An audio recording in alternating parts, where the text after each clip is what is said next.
I'm Jenna Schaffer with the news. The DuBois County Health Department has confirmed 1 additional COVID-19 related death and 9 additional cases. This brings the county's total to 767 positive cases and 14 deaths. Out of these 767 positive cases, 601 have recovered. This means that they are out of isolation and are reporting as feeling well. Approximately 5,923 residents have been tested for the virus. And as always, remember, practice social distancing, wear a face mask, and wash your hands frequently with soap and water. Indiana's COVID-19 numbers have been updated. As of Wednesday afternoon, the Indiana State Department of Health is reporting 2,968 deaths, 82,336 positive cases, and 934,033 individuals have been tested for the virus. Here are the numbers for our viewing area.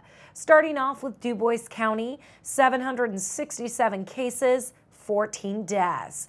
Pike is reporting 77 cases. Spencer with 142 cases, 3 deaths. Perry, 195 cases, 12 deaths. Martin has 56 cases.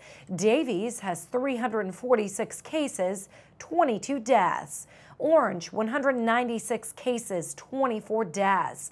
Knox is reporting 211 cases, 3 deaths. Crawford with 52 cases, Posey with 192. Lawrence has 372 cases, 27 deaths. Gibson is reporting 260 cases, 4 deaths. And Vanderburgh has 2,240 cases and 17 deaths. To see a map of cases by county, head to in.gov/ISDH. A Vincennes man is sentenced to 7 years in prison after attempting to rape a Jasper woman. 46-year-old Joshua Palmer was sentenced by DuBois County prosecutor Anthony Quinn on Tuesday. Palmer was arrested in November of 2017 after he attempted to get into a woman's apartment in Jasper. The victim says she was moving items out of her apartment before it was fumigated for pests the next day and deadbolted the door before her last trip.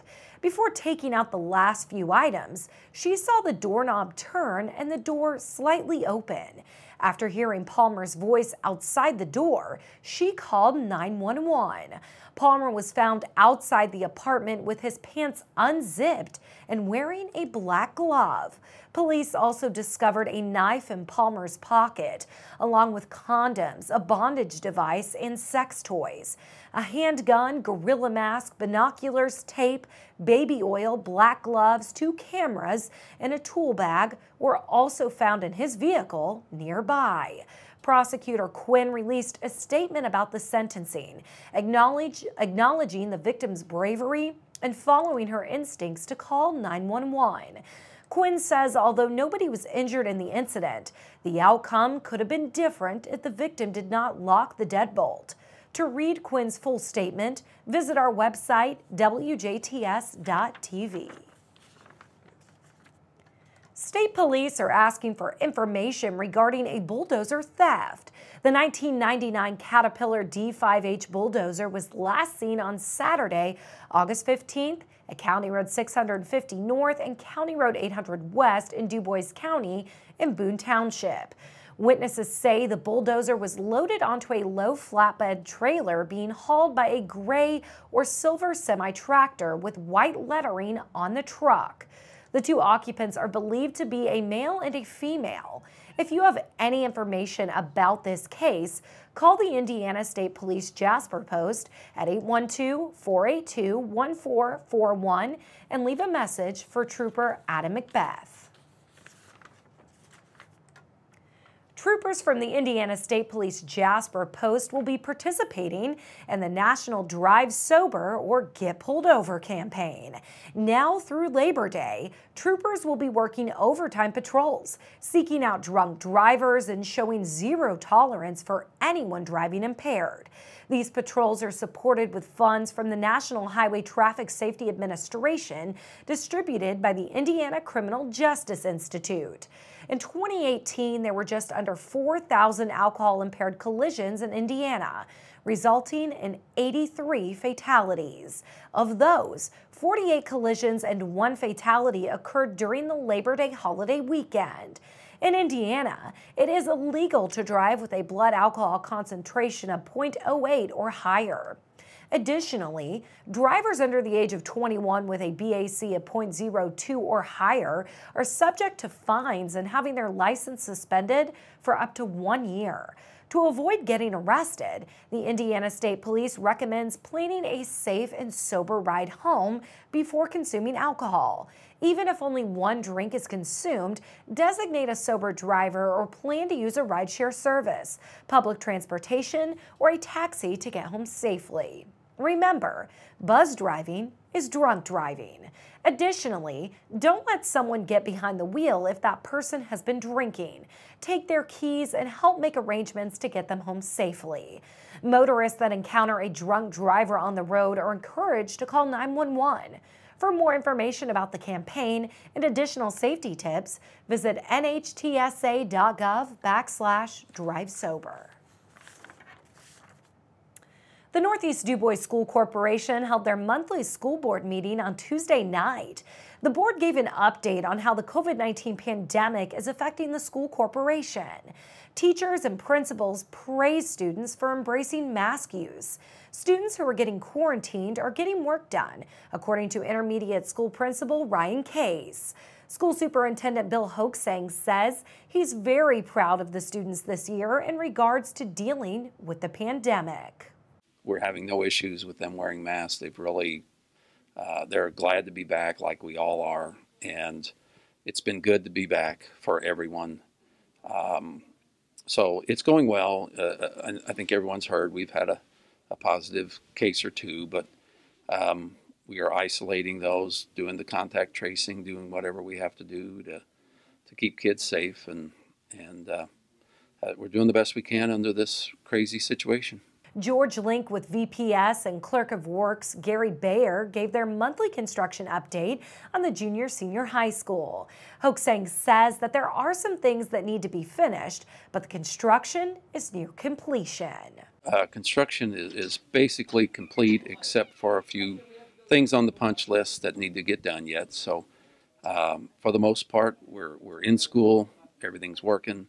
There's a few things that didn't come in because of some shipping issues, but it hasn't kept us from doing our job of educating our students. Hoaxang brought up that the governor's mask mandate will either end or be updated before the next meeting. So Hoaxang asked what everyone wanted to do if there are any changes. Secretary Kelly Canese suggested that if the mask mandate ends statewide, it should end corporation-wide. However, no motion was made.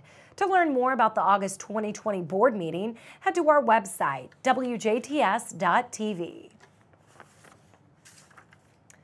The Ferdinand Town Council began their meeting with some good news on Tuesday night. Ferdinand Police Officer Christian Gogol was recognized for helping a mother and son with a dog bite.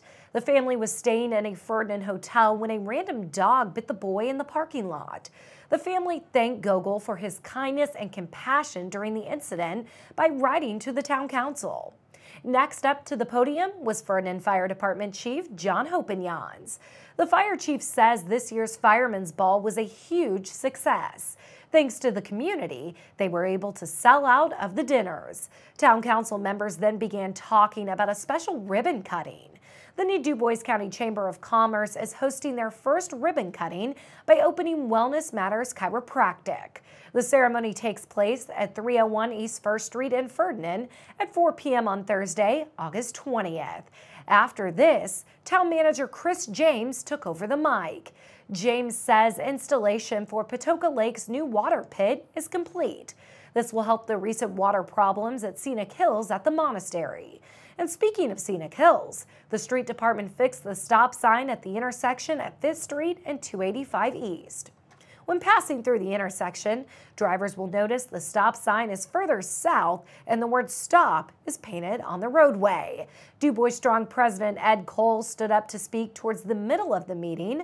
Cole says they are updating their strategic plan and hope to have it finalized by the end of September or early October. Cole also announced that they hope to have another round of loans for small businesses struggling with COVID-19 within the next month or two. More details about this will be released in the coming weeks. Town Council President Ken Seacard took over the meeting next. Seacard says they are working on a plan in case a town employee tests positive for COVID-19. To make sure town departments are on the same page, Seacard says he will meet with them individually throughout this week. Seacard is also working on putting the latest COVID-19 information together in one single pamphlet. He hopes to have this in the public hands by the end of this week. To learn more about Tuesday night's monthly meeting, head to our website at WJTS.tv. The Spencer County Regional Chamber of Commerce says that their annual golf scramble is on. The scramble will be at the Christmas Lake Golf Course on Friday, October 16th. Registration starts at 8 a.m. and the shotgun start will begin at 9. The cost is $100 per player. The fee includes green fees, cart, goodie bag, lunch, and a drink ticket. There will be a Bloody Mary bar brought on by the Spencer County Community Foundation. Sponsorship opportunities are also available. To sign up or for more information, call Kathy at 812-649-2186 or email Kathy@SpencerCountyChamber.org. Indiana Governor Eric Holcomb has announced steps the state is taking towards tackling racial injustice concerns. Holcomb discussed this during a speech on Tuesday afternoon after the Indiana Black Legislative Caucus called last week for increased accountability for the state's police officers. These actions include equipping state police troopers with body cameras and hiring a state government equality officer. And we'll take a look at your weather forecast when we come back on 18 WJTS.